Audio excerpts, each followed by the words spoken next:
हम लोग भगवान को देने क्या जाते? पत्रम पुष्पम फलम तोयम, भगवान ने गीता में कहा, यो में यथा प्रयक्षति, हमारे दर पर आओ, जो तुम्हारे पास चढ़ा दो। कुछ भी ना हो तो पत्रम पुष्पम फलम तोयम यो में यथा प्रयक्षति, आपके पास कुछ भी ना हो तो मुझको आप फल फूल भी चढ़ा सकते हो, और वो भी ना हो तो पत्र भी चढ़ा सकते हो।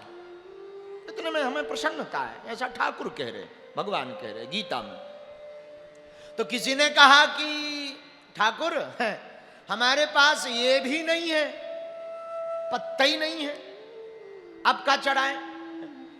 भगवान बोले, अब तो फिर जरा हमें चेक करना पड़ेगा कि हमारे पास क्या नहीं है, वो भी हम तुमसे मांग लेते। तो भक्त ने कहा कि जरा चेक करो आपके पास क्या कमी है। तो भक्त ने भगवान से विनोद में पूछा, हंसी में, कि आपके पास प्रभु क्या है? तो भगवान बोले, क्या नहीं है वो पूछो। तुम यदि हमको पैसा दे करके रिझाओ, अच्छा हम लोग भगवान को सामने एक 5 का सिक्का डाल देते हैं, लो ठाकुर। और कुछ लोग तो बड़े चतुर होते हैं, वो गड्डी भी 5,000 रुपया की गड्डी 50-50 की इतनी मोटी दिखाई पड़ती, वो ऐसे दूर से दिखाएंगे जैसे भगवान पे उपकार कर रहे हो, ताकि सबकी नजर पड़े हम दानी हैं, दानी। और सिक्का भी डालेंगे दूर से फेंक के, लो ठाकुर। तो भगवान के सामने जब कोई पैसा चढ़ाता ना और कहता कि भगवान तुम रीझ जाओ, तो भगवान उस पे हंसते हैं। पूछो क्यों? पूछो। भगवान इस बात पे हंसते हैं कि जो पैसा चढ़ाकर तुम मुझे खुश करना चाहता, तुझे पता ही नहीं है जो पैसा है वो लक्ष्मी है, और लक्ष्मी हमारी घर वाली है।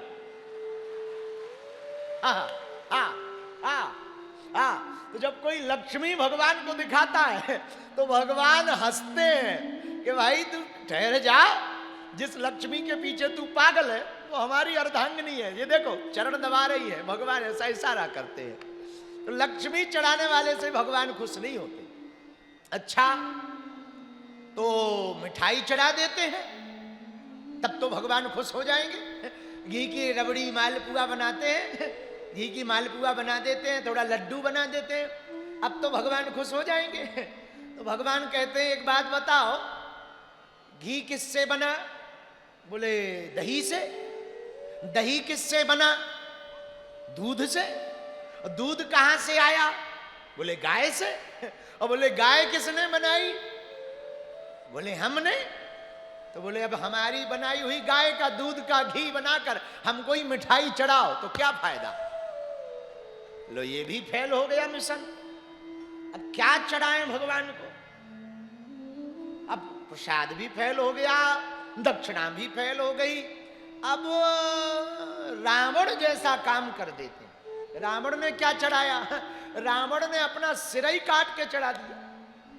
पर रावण को भरोसा था चढ़ा देंगे तो कुछ काम बनेगा, अपन लोगों को तो इतना ही भरोसा नहीं है कि काटे कहीं दोबारा जुड़े ही ना, तो लफड़ा हो जाएगा। और सिर काटना तो दूर की बात है, कोई उंगली ना काटे। तो अंग चढ़ा देने से भी क्या भगवान खुश होंगे? भगवान बोले नहीं, हम खुश नहीं होंगे।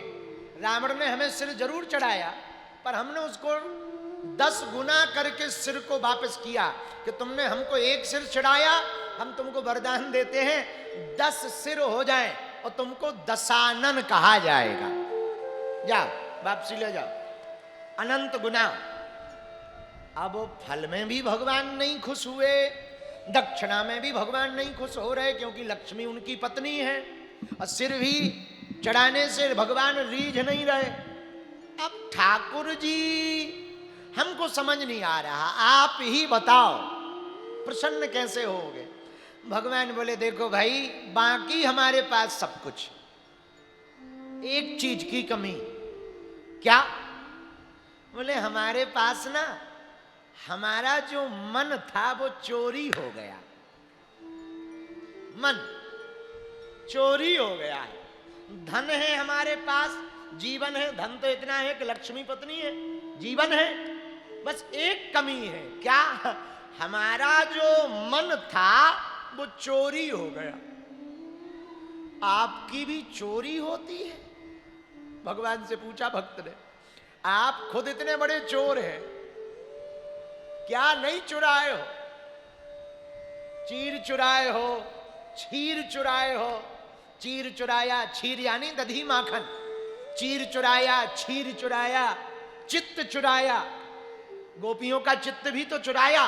बाटन में, घाटन में, बीतन में, बागन में, वृक्षन में, बेलन में, बाटका में, वन में, दरन में, दीवारन में, देहरी दरीचन में, हीरन में, हारन में, भूपन में, कानन में, कुंजन में, गोकुल में, धन में और घन में, जहां जहां देखूं तहे श्याम ही दिखाई दे, दास अब छाए रहे नैनन के मन में।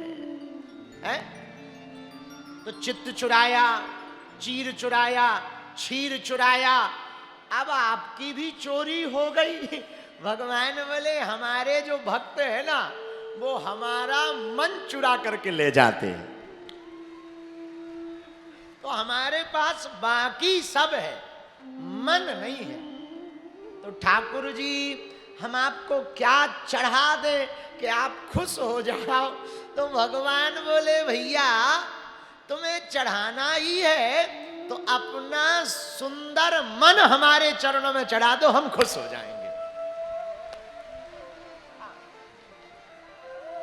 और इस बात की कथा की पुष्टि को रामावतार में भगवान ने सिद्ध करके बताया। जब राम जी जनकपुर गए शादी करने, तो लक्ष्मण जी भी गए। और दुनिया के पहले दूल्हा राम जी ऐसे हुए जिनका दूल्हा पहले आया, बारात बाद में आई, वो राम जी है। तो राम जी और लक्ष्मण जी जब गए तो गुरु जी से कहा कि लक्ष्मण जी के मन में आ रहा जनकपुर देख ले। धीरे से गुरु जी मुस्कुरा के बोले लक्ष्मण जी के मन में आ रहा कि तुम्हारे? बोले नहीं नहीं, उनके मन में आ रहा पर हमारी हाँ में हाँ है। हाँ हाँ ठीक है, अच्छा है, जाओ जाओ जाओ, सुंदर बदन दिखाए, जाकर के अपने रूप का दर्शन कराओ, जनकपुर वालों को आनंद दो, दर्शन कराओ। अब राम जी गए जनकपुर में, गलियों में, तो धाय धाम काम सब त्यागी, मनोरंग के निधि लूटन लागी। जैसे ही राम जी का पता लगा कि वो जो सुंदर दो राजकुमार हैं गुरु जी के साथ आए हैं, विश्वामित्र जी के साथ, बड़े सुंदर हैं, सांवले हैं, आहा रणरंग धीर हैं, सांवला तन है, कटाक्ष नैना कटारे नैन हैं, काली काली अखियां हैं, सुंदर अलकावलियां हैं, आहा हा बड़े घुंघराले उनके बाल हैं, मुस्कुराहट भी बड़ी प्यारी है। और वो ना नगर में घूमने आए, ये नगर में शोर मच गया। नगर वाले भी देखने के लिए, कोई अटारी पे, कोई झकोरों पर, कोई छत पे खड़ा हो गया, कोई दीवार के कोने पे खड़ा हो गया, छोटे छोटे बच्चे बगल में चलने लगे, आओ आओ हम आपको अपना शहर दिखाते हैं, आओ आओ, ये देखो फलाने का घर है, ये जमींदार जी का घर है, ये फकीर का घर है, ये महावीर, सब बात बताने, उनका घर उनका घर। अच्छा राम जी देखते जा रहे,